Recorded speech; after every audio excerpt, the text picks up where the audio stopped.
আলাইকুম প্রিয় ভিউয়ার্স, আমন্ত্রণ জানাচ্ছি নতুন আরও একটি ভিডিওতে। ভিডিও পরিক্রমায় আজকে আমাদের আলোচনার বিষয় ইসলামে প্রাণীর প্রতি দায়িত্বশীলতা। আলোচনায় আছি আমি সৈয়দ সুলাইমান সিদ্দিক। আল্লাহ তাআলা বলেন, প্রাণীকুল সৃষ্টির অন্যতম কারণ হলো এগুলোতে তোমরা আরোহণ করে থাকো আর এগুলোর সৌন্দর্যের প্রতীক। সূরা নাহল আয়াত 8। প্রাণী জগতের প্রত্যেকে পৃথক জাতিসত্তার স্বীকৃতি দিয়ে কোরআনে বলা হয়েছে, পৃথিবীতে বিচরণশীল যত প্রাণী আছে আর যত পাখি দুই ডানা মিলে উড়ে বেড়ায় তারা সবই তোমাদের মতো এক এক জাতি। সূরা আনআম আয়াত 38। প্রাণী জগৎ সতত মানবতার কল্যাণে নিয়োজিত। আল্লাহ তাআলার কুদরতিভাবে এগুলোকে মানুষের করায়ত্ত করে রেখেছেন। প্রাণীরা অবশ্যই করুণা ও মমতা পাওয়ার যোগ্য। ইসলাম পশু পাখির সঙ্গে যথাসম্ভব দয়াশীল আচরণ করার শিক্ষা দেয়। পশু পাখির যথেচ্ছ ব্যবহারের নিষেধ করে। ইসলামে পশু পাখির অঙ্গহানি করা নিষিদ্ধ। আব্দুল্লাহ ইবনে ওমর রাদিয়াল্লাহু তাআলা থেকে বর্ণিত, রাসূল পাক সাল্লাল্লাহু আলাইহি সাল্লাম ওই ব্যক্তিকে অভিশাপ দিয়েছেন যে প্রাণীর অঙ্গচ্ছেদ করে। বুখারী হাদিস নাম্বার 5195। পশু পাখিকে আল্লাহর জমিনে অবাধ বিচরণের সুযোগ দিতে হবে। রাসূলুল্লাহ সাল্লাল্লাহু আলাইহি সাল্লাম বলেছেন, যে ব্যক্তি অহেতুক কোনো চড়ুই পাখি মেরে ফেলল, কিয়ামতের দিন পাখিটি আল্লাহর কাছে এই বলে নালিশ করবে যে, হে আল্লাহ, অমুক ব্যক্তি আমাকে অহেতুক হত্যা করেছে। নাসাই ইবনে হিব্বান।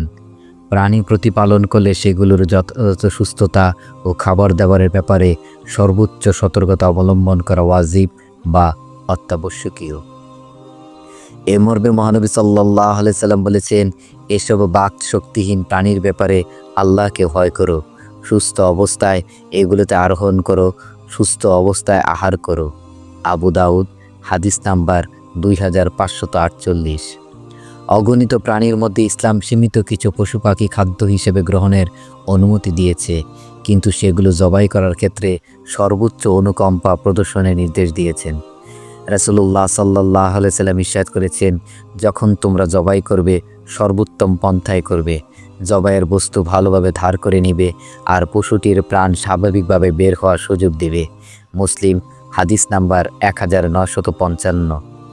তাই ফিকাহবিদগণ লিখেছেন, জবাই করার জন্য পশুকে টেনে হিঁচড়ে নিয়ে যাওয়া যাবে না। এক পশুর সামনে অন্য পশু জবাই করা যাবে না। পরিপূর্ণ নিস্তেজ হওয়ার আগে ছুরিকাঘাত কিংবা চামড়া ছাড়ানো যাবে না। এসব কাজ মাকরুহে তাহরিমি। কোনো জীবন্ত পশু পাখি আগুনে পোড়ানো ইসলামে নিষিদ্ধ। আব্দুর রহমান বিন আবদুল্লাহ রাদিয়াল্লাহু তাআলা আনহু তার পিতা থেকে বর্ণনা করেন, এক সফরে আমরা রাসূলুল্লাহ সাল্লাল্লাহু আলাইহি সাল্লামের সঙ্গী ছিলাম। তিনি দেখতে পেলেন আমরা একটা মৌমাছির বাসা জ্বালিয়ে দিয়েছি। মহানবী সাল্লাল্লাহু আলাইহি সাল্লাম বললেন, কে এটি জ্বালিয়ে দিয়েছে? আমরা নিজেদের কথা বললাম। তিনি বলেন, আগুনের স্রষ্টা ছাড়া কারো জন্য আগুন দিয়ে শাস্তি দেওয়া শোভা পায় না। আবু দাউদ হাদিস নাম্বার 2675। ফিকাহবিদেরা বলেন, পিঁপড়া দংশন না করলে তাদের মেরে ফেলা মাকরু, আর এদের পানিতে নিক্ষেপ করা সর্বাবস্থায় নিষিদ্ধ। বিচ্ছুকে আগুনে পুড়িয়ে ফেলা মাকরু।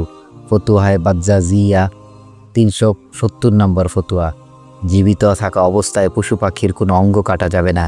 নবী করিম সাল্লাল্লাহু আলাইহি সাল্লাম বলেছেন, জীবিত অবস্থায় যে প্রাণীর কোনো অংশ কাটা হয় সেটা মৃত তথা হারাম হয়ে যাবে। তিরমিজি হাদিস নাম্বার 1480। পশু পাখির চেহারায় প্রহার করা, অঙ্কিত করা ও চিহ্ন ব্যবহার করে চেহারা বিকৃত করা ইসলামে নিষিদ্ধ। জাবের রাদিয়াল্লাহু তাআলা থেকে বর্ণিত, রাসূলুল্লাহ সাল্লাল্লাহু আলাইহি সাল্লাম চেহারায় প্রহার ও অঙ্কন করতে নিষেধ করেছেন। মুসলিম হাদিস নাম্বার 2116। ইমাম নববী রহমতুল্লাহ আলাইহি লিখেছেন, যে কোনো প্রাণীর চেহারায় আঘাত করা নিষিদ্ধ। আল্লাহর সৃষ্টি ও প্রকৃতির সৌন্দর্য হিসেবে পশু পাখির প্রতি ভালোবাসা থাকা চাই। এগুলোকে কোনো কারণে অশুভ মনে করা অজ্ঞতা ও কুসংস্কার।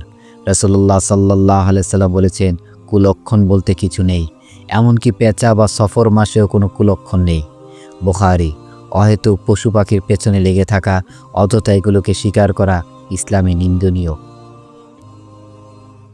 রাসূলুল্লাহ সাল্লাল্লাহু আলাইহি সাল্লাম ইরশাদ করেছেন, কোনো প্রাণীকে লক্ষ্যবস্তু বানিও না। মুসলিম হাদিস নাম্বার 1957। সাঈদ ইবনে জুবাইর রাদিয়াল্লাহু তাআলা আনহু থেকে বর্ণিত, একবার হযরত ইবনে ওমর রাদিয়াল্লাহু তাআলা আনহু কোরাইশ গোত্রের একদল বাচ্চাকে দেখতে পেলেন যে তারা পাখি শিকার করছে। এটা দেখেও ইবনে উমর রাদিয়াল্লাহু তাআলা আনহু তাদের সরিয়ে দেন এবং বলেন, রাসূল সাল্লাল্লাহু আলাইহি সাল্লাম ওই ব্যক্তিকে অভিশাপ দিয়েছেন যে কোনো প্রাণী বিশিষ্ট বস্তুকে লক্ষ্য বস্তু বানায়। মুসলিম হাদিস নাম্বার 1958। তাই প্রিয় ভিউয়ার্স, আসুন সব ধরনের প্রাণীর প্রতি সদয় ও স্নেহশীল হই, তাদের জন্য ভালোবাসা ও মমতা লালন করি এবং প্রকৃতির সৌন্দর্য রক্ষায় মনোযোগী হই। প্রিয় ভিউয়ার্স, আমাদের ভিডিওটি যদি ভালো লেগে থাকে তাহলে সাবস্ক্রাইব করে পাশে থাকবেন এবং শেয়ার করে অন্যকে দেখার সুযোগ করে দিবেন। মহান আল্লাহ আমাদের সবাইকে বেশি বেশি করে নেক আমল করার এবং আল্লাহ রাজি খুশি মতো চলার তৌফিক দান করুক। ওমা তৌফিক না ইল্লা বিল্লাহ। আসসালামু আলাইকুম ওয়া রাহমাতুল্লাহি ওয়া বারাকাতুহু।